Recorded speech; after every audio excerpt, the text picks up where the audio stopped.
Meron na naman tayong susubukan na bagong clipper. Try natin sa zero fade kung matalas.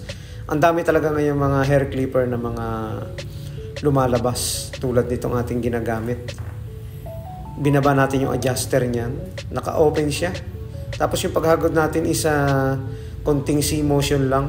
Medyo straight. Oh, tingnan nyo naman, yung zero niya okay na okay. Kasi naka-fade blade ito. Kaya kapag naka-fade blade ka, pwede ka mag-rekta. Basta kukontrolin mo lang yung paghagod para hindi ito mapataas. Ito yung mga rektahan o mabilisan na pagugupit ng fade. Pero hindi ko ito nire-recommenda sa mga baguhan. Doon lang ito sa mga sanay na o yung mga eksperto na sa pagugupit. Kaya-kaya na nilang gawin yung ganong pamamaraan.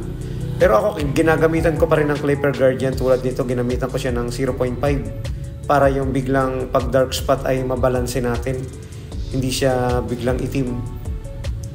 Yung proseso lang is medyo mabilis ng konti compare doon sa gagamitan mo ng sunod-sunod na paggamit ng makapal na clipper guard papunta sa manipis. Sa ganitong proseso is hindi siya masyadong matagal. Saktuhan lang. Basta yung galawan lang natin is smooth lang, tsaka yung i-estimate lang natin yung sukat na gupit na ating gagawin is mangyayari naman yung gupit na gusto natin sa pamamaraan na gusto natin tulad ng gagawin natin dito. Na ginamitan lang natin ng 0.5 na clipper guard at isiniro na agad natin yung ilalim.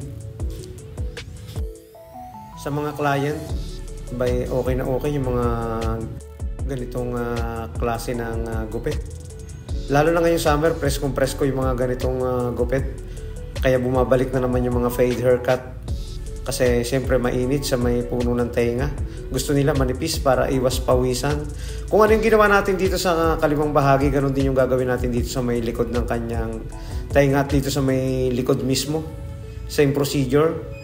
Pagkatapos gamitan natin ng zero open is 0.5 naman. Di ba? Okay na. Isang side lang, saka yung likod lang yung ginawa natin ng tutorial para hindi matagal yung ating video.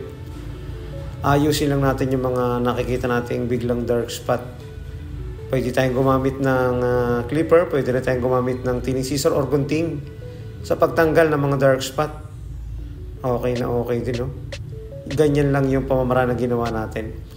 Nabawasan na natin yung ibabaw niyan, hindi na lang natin na isama sa video para hindi naman masyadong mahaba. Kasi sinakto lang natin ito na mahigit 3 minutes yung ating video para okay na.